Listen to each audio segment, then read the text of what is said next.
Well, here on the Jimmy Justice Podcast, we promise to bring you the social issues of the day, and so many of us are singing the refrain, war, what is it good for? And today, we have the honor to have with us retired Colonel Arnold Strong, 3 decades in the U.S. military, a leader in public affairs. He's a fellow UCLA Bruin, and he has an interesting perspective on today's current events and can give you a little bit of history of what's gone on with our U.S. military. Arnold, welcome to the podcast. Thank you so much for making time for us today.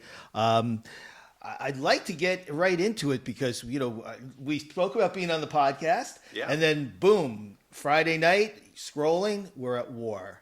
What is your take? Opportunity knocks, you got to take it. I'm honored to be here, especially given how prolific you have been in leading as a civil rights attorney, as an activist, as a person who's done so much in this community. We're here in Westchester, the place that I literally grew up. And it's a beautiful full circle moment to be here, actually having a conversation with you. It's a crazy time right now. I mean, I spent a good probably 25% of my military career in the Middle East. I'm a Defense Language Institute graduate in Egyptian Arabic. I've traveled across the region. I spent time in Afghanistan, which of course is not the Middle East. It's South Asia. And to see, and to, like you mentioned, being a UCLA grad, UCLA is the largest Iranian population, Westwood. It's the largest Iranian population, Westwood, Beverly Hills, outside of Tehran. And so to see this rapid acceleration has not been surprising, but the lack of a coherent narrative, the lack of justification, the lack of congressional approval, the day before we launched attacks, the Secretary of Defense, because that is his title, not Secretary of War, no matter how much he wants to position himself accordingly. The day before, he was talking for 3 minutes about, how the Scouts are woke and we need to fix the Boy Scouts of America back to Boy Scouts of America. That's the day before. It just shows you a total lack of coherent narrative going on. And so it's a frustrating time to be paying attention to world affairs, public affairs, for sure. Well, being in the Los Angeles area, I posted something on Facebook and Instagram, and I essentially had, I'll say a little blowback. I mean, I felt as if we were getting into this war based on a lie. Once again, with the weapons of mass destruction with the Iraq war, and here they're like, well, they're going to attack us, or that Iran is a nuclear threat right now, and all of that doesn't seem to actually be true. But then you have so many in the Iranian community who justifiably say this is a murderous regime. They're killing our people. They've recently killed, by some estimates, 30,000. I had people telling me it was 90,000. So we support this war. Think of how bad things must be, Jim, if we support the bombing of our own country where our family members live in order to bring regime change. But is what we're doing in terms of military strategy, is it realistically, can it bring about that regime change that so many want? I think that's the key word, is strategy. What is the strategy? What's the vision? It's like, as quaint as it might sound, there's that axiom, begin with the end in mind, is knowing what is your end state. For years I was basically a consultant in the military. I was what they call an observer, controller, trainer, where our job was to prepare battalions and brigades and divisions for their year-long deployment to the Middle East and back. And part of what we did was, okay, so it's 6 months after your return, what does the next unit look like in executing what you've been building as a legacy for the last year? We teach, coach, and mentor that into our military leadership of, hey, you've got to not think about the tactical, the immediate. You can't even think about the operational, the couple months out. You have to look at the strategic. What does this look like a year or so in the future? And I just don't think that has been convincingly articulated to any public, whether it's internal audience inside government, or it's external audience, the American people, or it's a foreign audience. I mean, very reluctantly, we've got European allies coming in and joining us when they initially said, no, we're not going to, because now critical infrastructure is being, threatened and, not just threatened, but acted upon. Well, we're all seeing in the prices at the gas tanks. Of course, we hope that that's short term. But you have a situation where, I was listening to a professor of military intelligence at the University of Chicago, and he said that in the history of combat, you've never had regime change through aerial bombing alone. That you're just not going to bomb a country, especially one as diverse and large as Iran, into changing their leadership by bombing the country. And in fact, what can also happen, it could harden the people against the country that's bombing them. And we saw that in Iraq and Afghanistan, which we can talk. I want to hear about your experiences. But in terms of the strategy, are we looking at, in order to, if we really want to get regime change, are we looking at United States boots on the ground and fighting in warfare in Iran? Yes. So that, again, caveated within the fact that I retired in 2017. I don't have any active affiliation, so I'm not getting those secure classified briefs in a skiff like I used to, or secure classified information facility. But, Iran has been preparing actively for this, not just in countermeasures, but proactive measures. They've been preparing for this actively for well over 2.5 decades. That saber rattling of the West has been going on long enough for them to realize, hey, we need to prepare for this. And as a consequence, I believe that we crucially underestimated their response. It's important to note that Iran is not Iraq. Iran is not Afghanistan. Iran is a population of both of those countries combined and excess. They have a much larger population, and while they have a population that has been under siege by their horrific government, there's no bones, ifs, ands, or buts about it. Thousands of American service members have been killed due to Iranian funding of terrorist actions against them across the region. Let's get all the way back to 1989 in Lebanon, in Beirut. And so there is certainly a thirst for vengeance, a thirst for justice, a thirst to bring this a regime to its knees that is very much justified by not just their own people, but by those that want to seek some justice. But that noted, they have demonstrated a lot of, not necessarily superiority, but extraordinary capacity with very advanced weapon systems. They've taken out portions of the dome over Tel Aviv and Israel and Jerusalem. They have incapacitated an awful lot. They've got a massive arsenal of weaponry.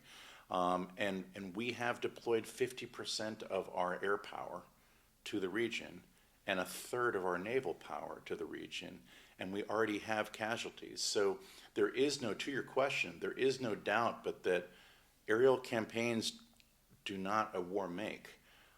That's basically the opening salvo, and we have contingency troops that are there ready to deploy at a moment's notice already, and so I can't imagine this is going to be over anytime soon.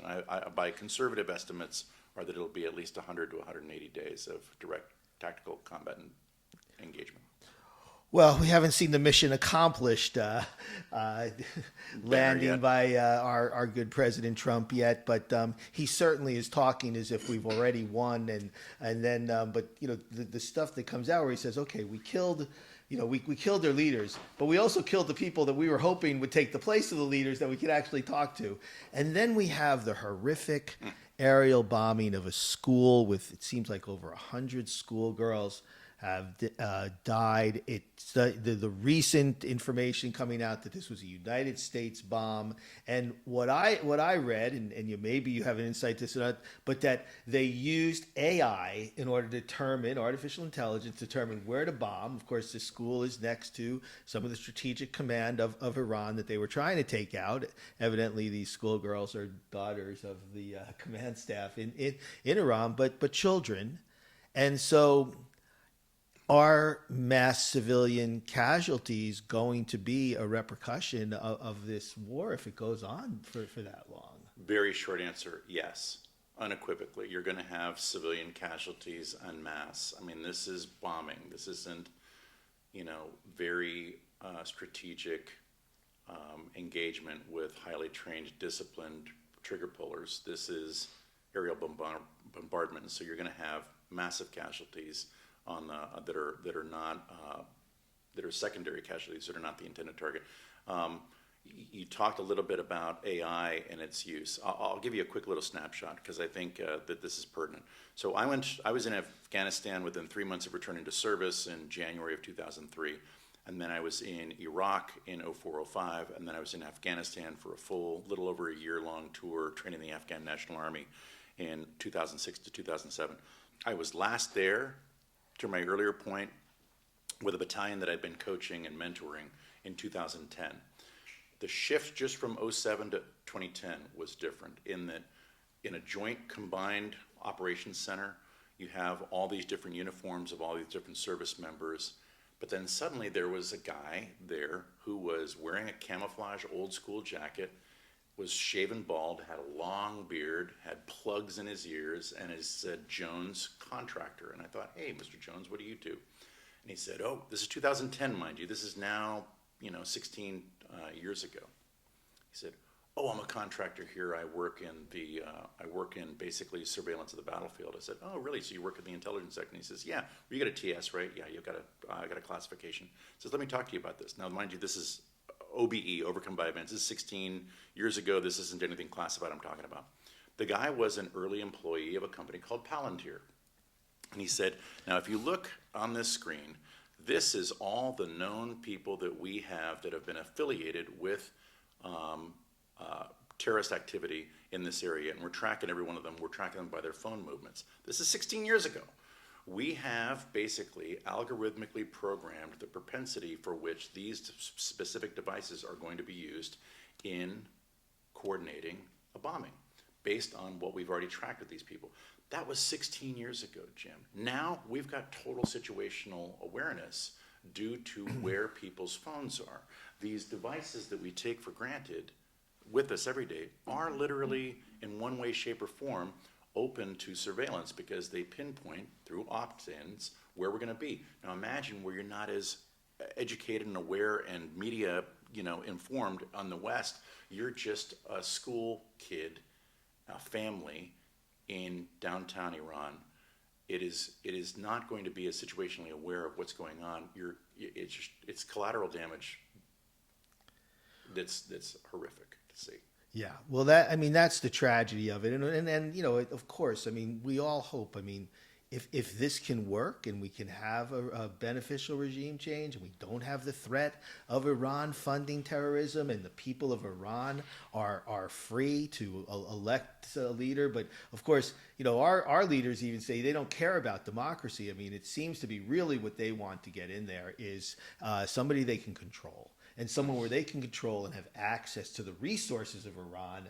And given, how this country is treating people in this country, when you started talking about Palantir and the identification, I think back to where they are identifying Americans who are not happy with the way things are going right now as domestic terrorists. And these are people who are peacefully protesting. And, we were talking about the militarization of ICE in our neighborhoods and the use of the National Guard and the U.S. military. But, in terms of looking at, the cost of war, $1 billion a day, 170 billion to ICE, billions of dollars to these private prisons. And what is being done for the good of the American people? February, we had the largest layoff numbers, 90,000 loss of jobs in February. So where is the beneficial spinoff of supposedly our own immigration policy? And where, in terms of where our expenditures are, yes, the military industrial complex, right? Now we have the prison industrial complex. You're making some very rich people richer, but America first? What's going on for the American people? What's going on with the veterans? What's going on? How can we better use our resources to benefit the American people? Yeah, well, I'll speak directly to the one subset I'm the most active participant in, and that is veterans.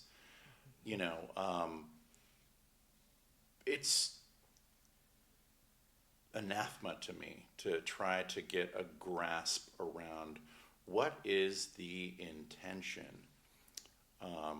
when the VA is ultimately, historically, though he didn't found the agency, it's historically based on Lincoln's quote in his conception of to take care of the widow, to take care of the and his family, to take care of those who fought the battle. I rely on the VA. You know, I'm one of, you know, hundreds of thousands of people who swore an oath to defend the Constitution of the United States against all enemies, foreign and domestic, and did that whether here at home during peacetime or abroad. You voluntarily stepped up to be part of the defense of your nation, and there is no greater sense of duty and obligation than to those who decided to serve on behalf of this country. And we're gutting. I mean, it is. There's no ifs, ands, or buts about it. We're gutting veteran services. We laid off thousands of mental health providers, all in the interest of attempting to privatize and direct towards private resources. I mean, let's face it, the largest growing subset of industry in the United States is healthcare because everything's private. And so you see growth in insurance, you see growth in the privatization of that. That's happening with veterans. That's happening with, I mean, we talked about one of the prospective questions on trans service members. I have led trans troops. I have led those who have transitioned. I have led gays, lesbians. I have led every single ethnicity imaginable. I think that when people, again, raise their hand to swear an oath to support and defend the Constitution against all enemies, foreign and domestic, that's a sacred vow. And it doesn't matter who you are or how you came to serve. What matters is you volunteered to serve. And so I think what we're seeing is a real sort of a shattering of a sacred promise to fellow citizens and to those who have stepped up to serve. I don't know if that's not specific enough, but it's certainly, I'm looking at it with shock.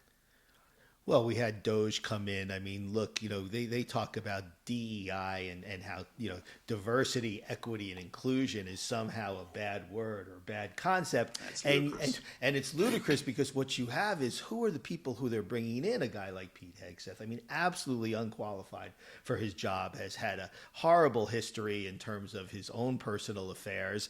And he's just not a great leader at all.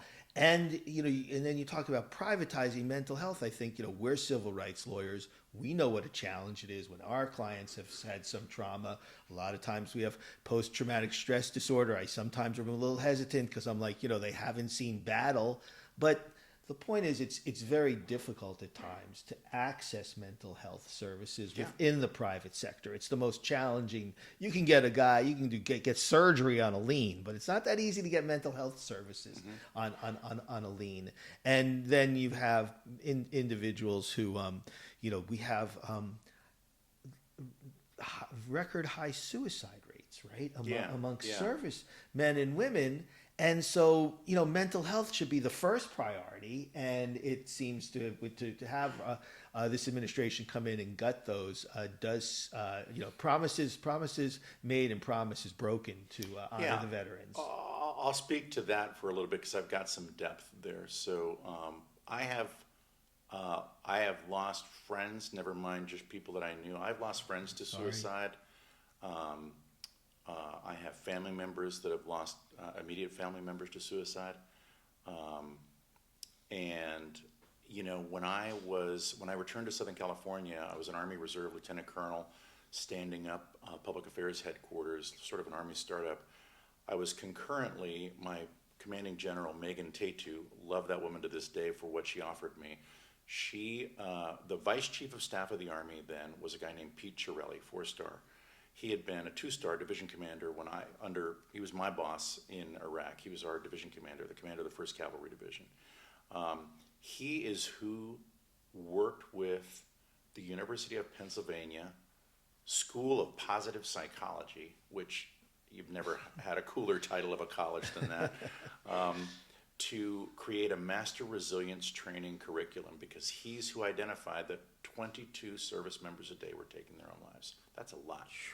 Now, mind you, that's from 15, 20 years ago, but that's a lot. And so he pinpointed that. He started this master resilience curriculum. I was the first master resilience trainer in the Army Reserve. I got a crew of like 12 non-commissioned officers and a chaplain that helped me out. And we trained 20,000 people, military members, civilians, and spouses, on the principles of resilience, on bouncing back in the wake of adversity, on recognizing, on hunting the good stuff, on finding what's right. There's a great line in some of the books that we read in which hunt the good stuff because the bad stuff will find you. And so it's important to just emphasize that positive, but also, mental health is the hardest of services to actually get access to in the private sector. Never mind what it's like in the veteran infrastructure. I prefer to use I'm a retiree, so I'm eligible. I've got TRICARE for life. I've got insurance covering everything. But concurrently, I've got the VA for myself. My wife is covered under TRICARE until they left college. My boys were covered under TRICARE. I use the VA. Why? Because they're people that are serving veterans, because I'm surrounded by fellow veterans, because I've got guys in a World War II cap or a Korean War hat or a Vietnam hat or a Cold War hat or whatever. It's like I've literally got a cap that I keep in my car just for when I'm there, because it strikes a conversation with, sisters and brothers and, people that I relate to because they similarly served. Trying to make healthcare for them harder to get to is unjust. It's unjust. It really is. And then you think of, where is the money going? And when it's going to cause more trauma in our communities, it's a bit of a different story, but we all live, in Los Angeles. We see the militarization where ICE, DHS has a larger budget than the Marines, the Army, to militarize individuals who are not identifying themselves, wearing masks, coming into communities, and terrorizing school children. And never mind, like literally taking away, literally they've got such a fat budget, and it's so accelerated that they've literally minimized the training required for these folks. So literally 25 hours of mandated instruction on the Constitution is gone. So they don't even know. The people that they're getting pledges of some massive hiring bonus, some of whom have not received said bonus. And we saw the planned removal of the Secretary of Department of Homeland Security, Kristi Noem, and then the named replacement is Senator Mark Wayne Mullen, who has the august distinction of being only United States senator to not have a college degree. I mean, not that is a bad thing, but when you're in a position of leadership in the United States Senate, you ought to know what the hell you're talking about, and you ought to have a little bit of background and experience, knowledge, and wisdom based on your study of your field, your sector. And it's shocking to me to see this cast of amateurs being placed into positions of extreme importance, where leadership is everything. The example you set, the tone you set, the words you use, the words you choose not to use are all vitally important when you are a cabinet secretary or undersecretary. And we're seeing people that don't take this job seriously. I mentioned it's ludicrous to me that the Secretary of Defense, responsible for the largest budget of any organization on planet Earth, the day before we launched attacks on Iran, was talking about how he's cutting off access to the scouts because they've decided to become woke, and talked about it for 3 minutes on a broadcast based on his own office. It's like, wait, what is the importance here? What is the thing? How are you selling the narrative of what we're getting ready to do? You're talking about Boy Scouts being woke? It doesn't make sense to me. All of the concepts that Republicans have been talking about have been turned on their head.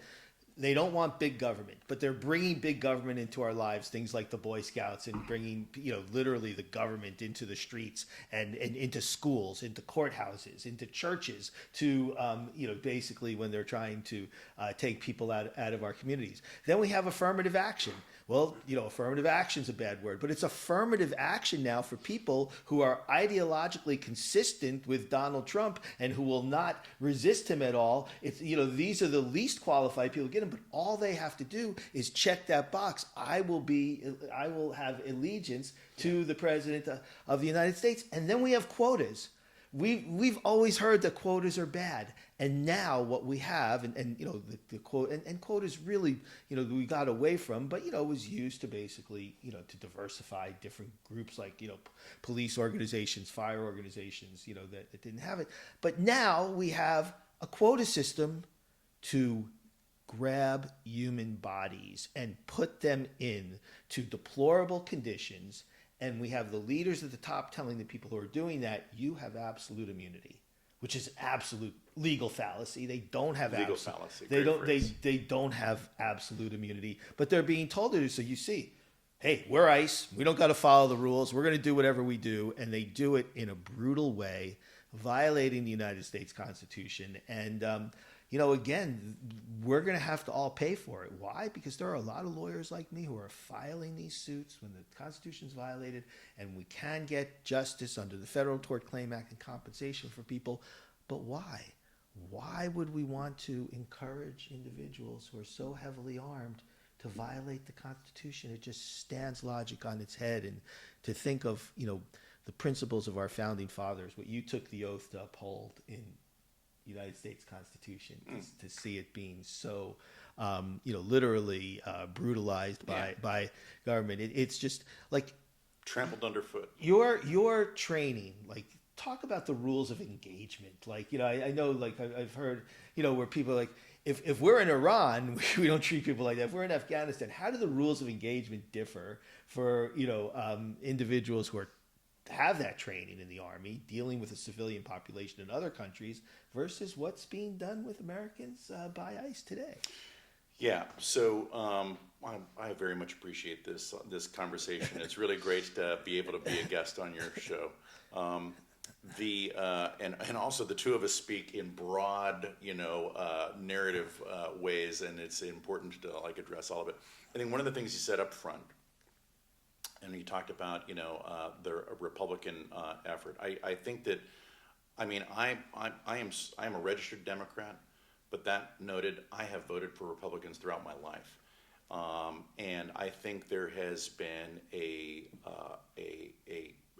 odd, given the nature of what their principles are, subjugation of Republican values by this MAGA movement led by the President Donald Trump.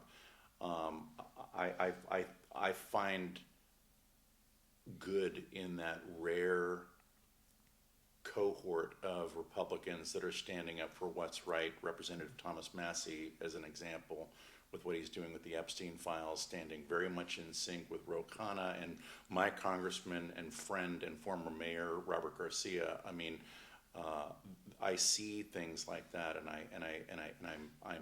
I'm buttressed.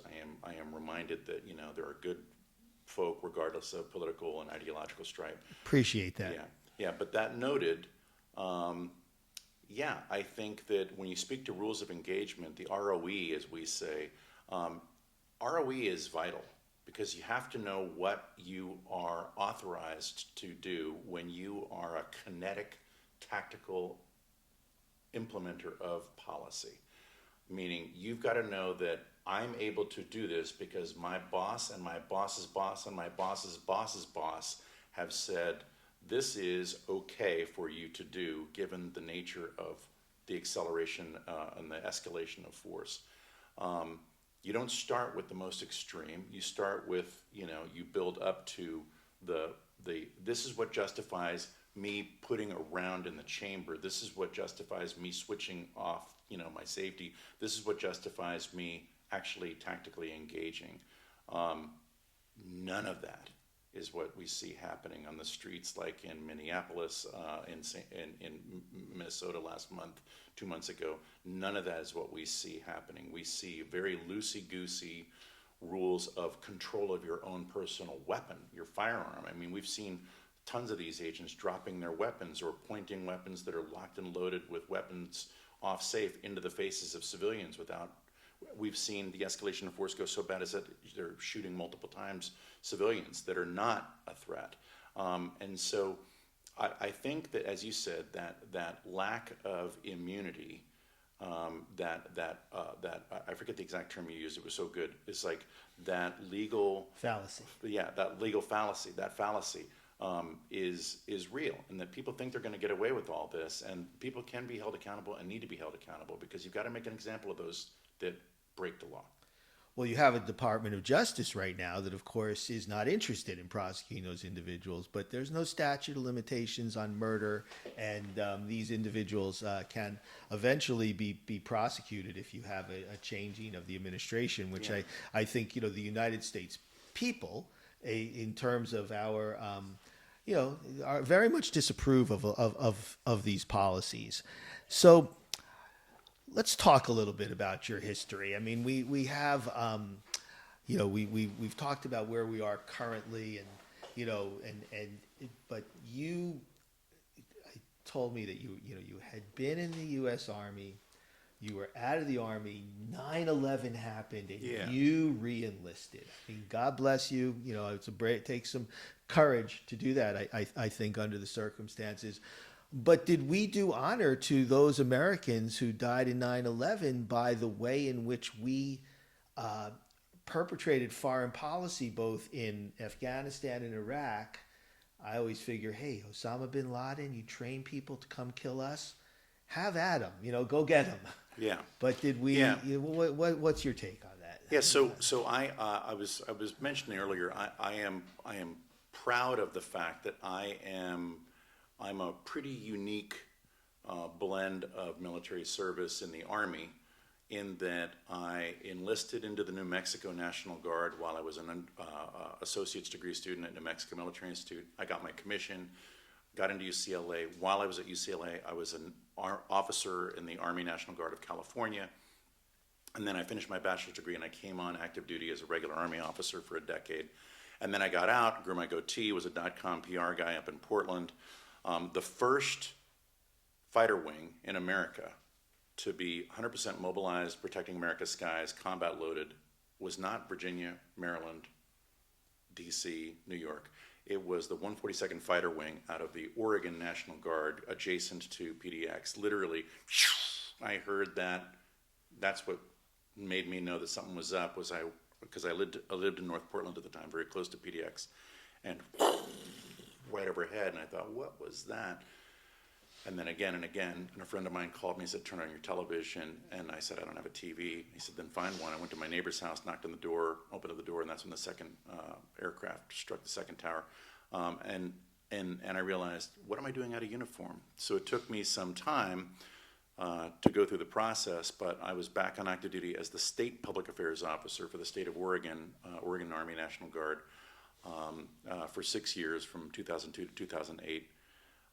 And then I was promoted to lieutenant colonel, and I transitioned into the Army Reserve, and did that observer controller stuff for a while, became a battalion commander, an Army startup. I had a fat budget, it was during wartime.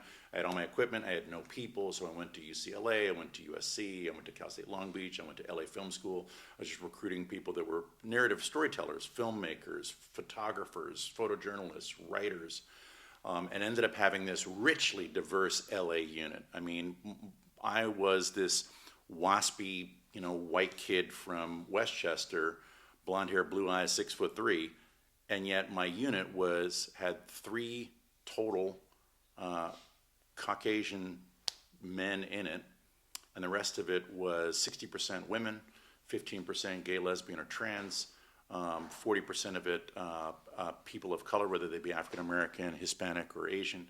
I had a richly diverse unit, and I loved that, and built that to 110% strength, stronger than it needed to be to accomplish the mission. And then that enabled me to make colonel, and I went out to Hawaii for a couple of years, and then I came back here and finished my service in Southern California, where I had wanted to retire. So I was in the Guard, I was in the Reserve, I was in the regular Army. The National Guard, regardless of state, is under Title 32 of the U.S. Code, as opposed to Title 10. 10 is federal, meaning reserve and active. Title 32 is state, meaning you take dual oaths. You take an oath to the Constitution and governor of your said state, in addition to the Constitution of the United States and the President of the United States.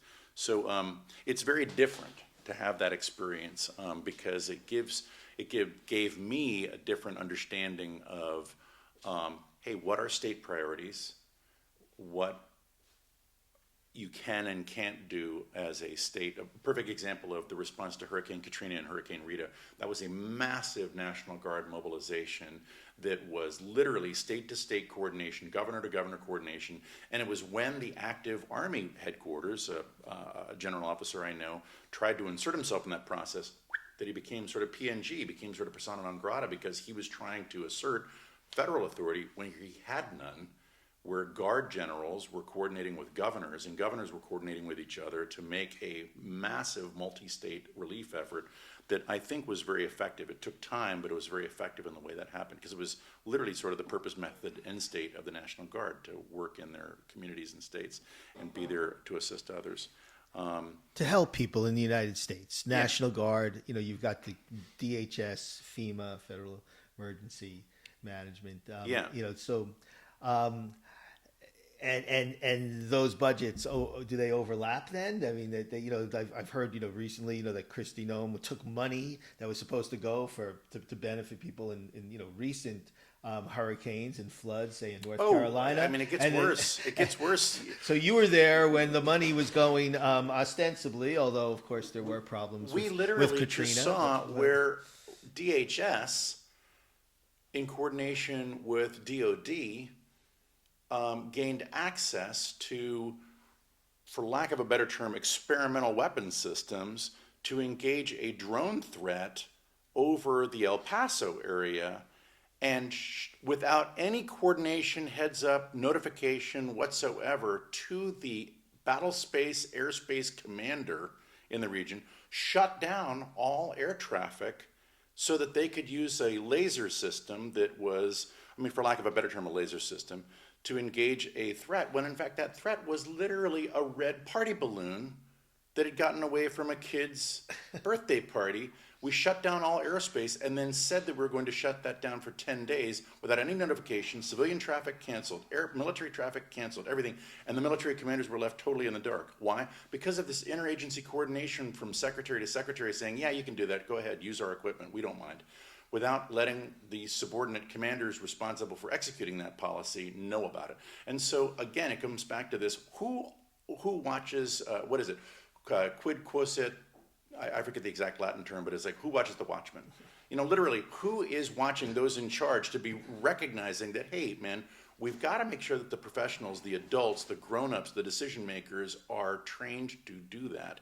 And I think that we see an awful lot of graft and grift going on between not just leadership, but between directorates and departments that is ultimately the people that pay the consequences are the American people, certainly, and those that are on the receiving end of this sort of failed policy.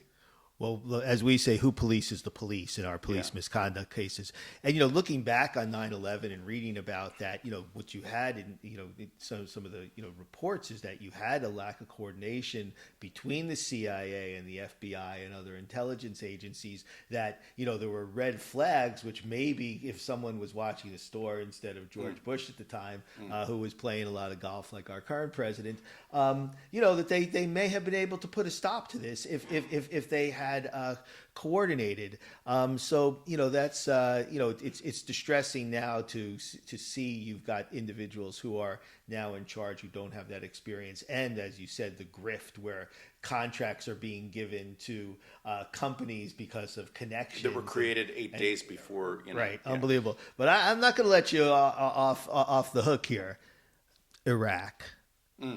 What the hell were we doing starting a war in Iraq after 9/11 when they had nothing to do with the bombing? That's a bombing, but the planes in. So, you were there. I know, when you're part of a mission, you want to feel like the mission's justified, I'm sure. Yeah. But was it?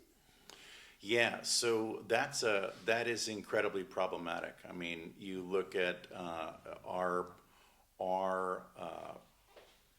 history as a nation, particularly post World War II, and be it Korea, be it Vietnam, be it the Gulf War, be it Operation Iraqi Freedom. What are the actual reasons? You know, when in the wake of 9/11, I know friends of mine, not just people that I know, but friends of mine, people that I've known like almost my entire adult military life, who were part of the team that were immediately loaded and on the ground riding horseback in Afghanistan, in the immediate coordination with the trying to get responsibility, get control of Osama bin Laden and the team that was sort of leading the attack out of Afghanistan. And we were incredibly close to neutralizing that threat, like in the sites within even 2 months of 9/11. And that didn't happen. It didn't happen until a later administration, under the Obama administration, when we actually captured and killed Osama bin Laden and the team. George Bush's famous line, I don't think about him. I mean, And why not? Exactly. but So, but with the deviation to Iraq, I mean, in hindsight, it's sort of accepted across the political spectrum, whether it's on the right or the left, that was very much a war of choice. That was something that they had no direct ties to the attacks on 9/11. They had no direct ties to even support of what was going on with Osama bin Laden. And so, yeah, that was almost 20 years in Iraq's case. And I mean, like when I returned to duty, I mean, let me just remind you the gravity of that. When I returned to duty, I was the domestic public affairs officer. I was here in the state of Oregon. I was literally the guy that was on the news all the time, because suddenly the National Guard is more operationally deployed than ever before since World War II. And I was on the news disclosing, after notification of family members, the death of National Guard members. And I was part of the notification process 6 times, meaning knocking on someone's door in your dress uniform, saying on behalf of a grateful nation and giving them a flag, and that sticks with you. And it's heartbreaking. And then being the guy that walking the streets of Portland one day in 2007, you know, I had somebody say, "Hey, aren't you that guy on TV all the time talking about the people getting killed?" Hell of an introduction question. And it was like, yeah, I guess I am that guy. So I know firsthand, from meeting with family members, from having lost friends, from having been in situations myself where it's like, man, that could have been me like 5 minutes ago. The consequences of decision and policy decisions. And yes, in hindsight, you know, did we need to go to an Iraq? No. Did we do our best while we were there? Yes. Did service members on the ground do their best to do the right thing within the constraints and limitations of their capacity to do so? I think for the most part, yes.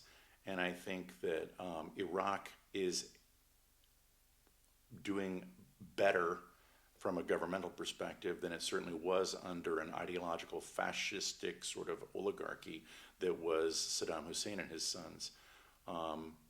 That noted, we talk about Afghanistan. You know, I spent, since the fall of Kabul, which is very much you can point at either side of this. It's not a Biden mistake. It is not a Trump mistake. It is an American mistake, because the first Trump administration was coordinating directly with the Taliban, bypassing the Afghan elected government. They did that coordination directly with them. We literally cut the good guys out of the perspective. We deliberately sabotaged, knowing that he had lost the election, we sabotaged the ability to have Biden be responsible for some of this. We cut back troops, we cut back, et cetera. And Biden, right, wrong, or indifferent, walked into it thinking, hey, I'm going to support the last regime's plan, and I'm going to do that. And then what did he do? He made it worse by turning it over to the State Department, battle space that had been under the control of the Department of Defense for 20 years. So yeah, there's plenty of slings and arrows of outrageous misfortune to be thrown at either side. That noted, for 4 years now, my colleagues and I have worked to repatriate and resettle Afghans that were in the process that have gone through more deliberate vetting than members of Congress. And we have relocated just shy of 2,000 Afghans, whether to Canada, the United States, or in Mexico and other countries, for better lives. So I think that, yeah, regime change has consequences. That is what's going on, whether they want to admit it right now or not, whether they want to use that phrase or not. In Iran, that is what was going on in Iraq. That is what was going on in Afghanistan. And we just have to own it. We have to take responsibility for the consequences. Well, it appears, I mean, that you certainly have repression in Afghanistan now, and women's rights and being able to have access to education has been cut off. But that brings up an interesting my point. interpreter, as an example, real quick, my interpreter is married to an educator. She cannot teach. He's got 4 daughters, none of whom have been in school for 4 years. This is a massive denigration of women's rights in Afghanistan. Yeah. Yes. And then those interpreters and others who came to the United States, we are now talking, we made promises to them, and under the Trump administration, those promises are being broken. He's talked about, not honoring those, those promises. You've got people showing up to court, and, you're going to ship them back to Afghanistan. I mean, we're shipping people back to Iran when we're at war with them. I mean, it doesn't make any sense that we would, so herald to try to get, democracy in other countries, but then the people who come here to be part of America, then turning our back on them and arresting. Are you aware of individuals who've come to the United States and then have had difficulty with their immigration status because of what's going on right now in the current administration? Deeply. We are, as an organization, my organization co-founded it, 501c3 nonprofit, Operation Snow Leopard. That's opsnowleopard.org. We are dealing with that on a daily basis now with families that we relocated to the United States and other Western countries here in the Western Hemisphere that are now facing real challenges, specifically those inside the United States. But again, I think that it comes down to, as I mentioned, it's just, you just talk about immigration. I just took my mom. I just came back from Oregon, visiting my mom. My mom transitioning through dementia right now, and she's in an assisted living facility. But I took her on our road trip down to Port Orford in further southern Oregon, along the Oregon coast, to go to the crazy Norwegians. Why? Because her grandmother, my great-grandmother, was an indentured servant, came here for 7 years in service to a wealthy-ish family in Manhattan. And she got 3 hours break every week to go to church in New York. And her son, my grandfather, whom I'm named after, Arnold Hansen, drafted into World War II, served for 3 years in the United States Navy. My grandmother, and on my paternal side, Irish immigrant, came here, married an American who was of English ancestry, strong. My wife is the daughter of a Mexican immigrant mother and a Puerto Rican father. I think immigration is America. I mean, lest we forget the last speech that Ronald Reagan gave. He talks about how you can move to France and never become a Frenchman. You can move to England and never become a Brit. But anyone that comes to the United States is eligible to become an American. Immigration is what makes America great. It's what made all of us great. It's what makes us into Americans. And so the pathological attack on people immigrating to the United States because of the promise of what this country is and can provide them is something that is in direct conflict with the principles that we all espouse on a daily basis. Well, that is very well put, and it's why so many of us are just horrified at what's going on, because you have individuals who want to be part of the American dream, who work hard, contribute to our communities, this idea that somehow they come from the shithole countries and they're not contributing. It's just, you individuals who come from other countries are often entrepreneurs. They're job creators. And, we've had over a year now of this policy of removing people from the economy, and it hasn't but it's not like there's more American jobs being created. There's this fallacy that if I take this person out of the economy, well, it's actually causing neighborhoods to be decimated. You've got these layoffs. A large part of that was in the food and industry, because people are not going out. When you have fear in our communities, you're just not going to, you're really destroying economies, and especially in Los Angeles here, destroying neighborhoods. It's very distressing to see. And we pay taxes, and these are our tax dollars being used to essentially torture people and violate all norms of, they're not criminals, and yet they're being confined in situations which is worse than prisons. I mean, look at Alligator Alcatraz, 1,200 people missing. They don't know where they are. I mean, it really is a crisis situation, and that's why, as much as I empathize with individuals who want to see regime change in Iran and cut off that threat, what about the threat to the United States, and what about the threat to our planet? Because right now you've got an administration that is saying, okay, we're getting our oil cut off here. Now we want to drill in California. Now we want to drill off the California coast. Now we want to drill in Alaska. They have projects where you have wind power, solar power that were all the way done, taking money away from them from alternative energy sources while our planet gets hotter.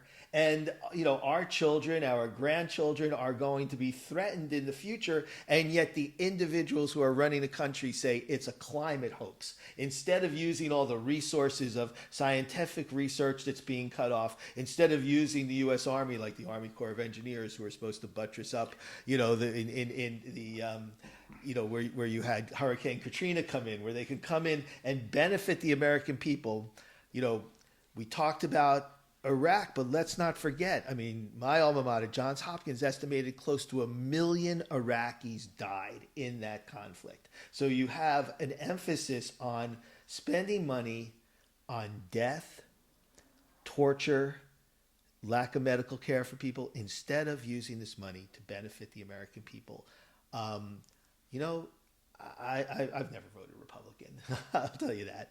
But, that being said, I try to look at things in terms of what should be done. And, there's something to be said for maybe America first, where, let's invest in infrastructure, the roads and everything in the United States. But it seems like that's been a lie as well. So I always want to end on a positive note. Yeah, environmental destruction, chaos, torture. Our planet is burning. We're all going to die now. Exactly. But what I know you've been away from the military, and one thing I should say is, okay, so maybe this, we'll talk about a couple things, and then how did you use a military career then to go into the private sector? What are you up to now, Arnold Strong? Well, a hell of an intro. I will say that I'm going to close on something very positive that guides me on a daily basis. But literally the day after I retired, the next day, I retired at the end of May, June 1st, I was recruited by a dear friend of mine, a founder, a prodigy, a guy that I'd known since he was 19 years old. I was the communications director for an artificial intelligence company, a venture-backed. Immediately from there, I co-founded a blockchain. We presented at the first United Nations Blockchain for Impact there at the United Nations. I proposed to my wife there at the United Nations. I am deeply involved with technology and investment in future forward solutions, basically, whether they be addressing climate change, alternative energy sources, banking the unbanked, uplifting those who are the greatest risk, but also have the greatest potential. We're sort of heavily focused on the CARICOM community, Caribbean community, and Africa. I like to euphemistically say that Wakanda is real. If you make an investment in Africa, you're making a wise investment. Africa is much larger geographically than has been portrayed in our historic maps, and is much larger geopolitically, and is much larger from a resource perspective. Human capital, there are genius software developers, programmers, scientists, literary people, artists coming out of Africa that we want to empower and focus on. But I would close by saying this. I'm a big science fiction fan, and I've read an awful lot of sci-fi in my life. Ray Bradbury, really, Dandelion Wine, the Martian Chronicles, all of that when I was a young person, fourth, fifth grade. Right with you. I was just talking to my grandson about him yesterday, as a matter of fact. Yeah. But two very prolific presences in my life, writers, creators, authors, visionaries, were Philip K. Dick, who wrote Do Androids Dream of Electric Sheep, which became Blade Runner as we know it, and Gene Roddenberry, who created the show Star Trek. And I've been blessed to have met Gene and to have met William Shatner and to have met Leonard Nimoy. I think a lot of people aligned with me think that we really are right now at this crossroads of whether or not we choose to live in a Philip K. Dick universe where everything is bleak, survival, environmental collapse, technology is your enemy, and we're just trying to survive another day without much hope.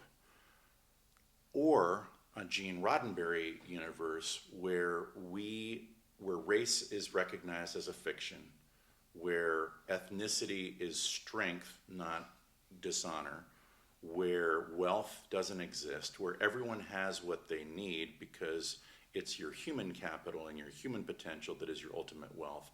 And that as a consequence of that, technology is something we trust, and technology is something we co-create and empower each other with so that we truly can become intergalactic citizens. I really believe that. I think that this pale blue dot, as Carl Sagan described us, is a very, very rare place, and we don't need to be working on where we're going to survive. We need to preserve what we have, and then we need to be ready for moving to the stars, but keeping this as our home, because I think that Earth is worth saving. I think that Earth is worth being proud of. I think that Earth is a good place that has a lot of future potential so long as we take care of it and take care of each other. So I think that I'm honored to be here as a guest on your show. I am honored to know you as a human being. I love the fight that you offer every single day, Jim. You're a real champion for human rights, for civil rights, and for our alumni. I think we're doing UCLA proud. Absolutely. Well, that that really brings into to the fore of when I went to college, I was told there's a lot of different ways to make money. Try to do something in your life where you can do good for people. And it sounds like you're really doing good and not looking at it just in terms of America first, but looking at this whole world because we're interconnected in your endeavors. And that's remarkable. And we're going to keep in touch. Of course, we're good friends and just see, where that develops. And that emphasis, and that's why, to me, the current administration, where our emphasis is on, we're spending so much money on causing human suffering, the suffering of human beings, this notion that some people are illegal and that makes them expendable, the amount of deaths going on. And it's just, I was kind of a child of the 60s where you're thinking we can change the world. We can make this world a better place. Arnold Strong, you're one of those people that are out there making the world a better place, and we really appreciate you, and thank you so much for coming. I appreciate you, today, Jim. brother. Thanks so much. Yeah. Tell us where we can find you. Oh boy, I tell everyone as a real easy way to remember me. Arnold Schwarzenegger is strong. I'm Arnold Strong. And I'm pretty much Arnold Strong on every social media. Arnold Strong, sometimes I got my initial in there, Arnold V Strong, but Arnold Strong on LinkedIn, Arnold Strong on Instagram, Arnold Strong on Facebook, that old dinosaur site that we all still use. Arnold Strong on Twitter, X. That's where I post my stuff, where I make some of my observations. Again, I'm a founder of Operation Snow Leopard, opsnowleopard.org. Which is a great organization to help keep our promise to Afghans who were there for us for 2 decades, supporting us and our colleagues and our allies. but really just an arnold.strong at Gmail. I mean, I'm arnold.strong or Arnold Strong of any variety. And it's just an honor to be here and to be back in Westchester, my old stomping grounds, and to have a great kickoff to a Sunday. Thanks so much. Yeah, absolutely. And, I'm Jim DeSimone. You can find us on YouTube, Jimmy Justice. These podcasts are taking off on YouTube. The snippets that we put on there on Instagram and on TikTok. I'm civil rights lawyer Jim DeSimone. My stuff is all public on Facebook, Jim DeSimone. I'm not hiding from anyone. We're expressing our views. You can call me a domestic terrorist, but we are for peace, we are for love, and we are for beneficial change. I would never espouse violence in any form whatsoever. But you follow Jimmy Justice, you're going to get the real deal and the solutions, hopefully, to what can make the world and our country a better place. God bless. Have a great Sunday, everybody.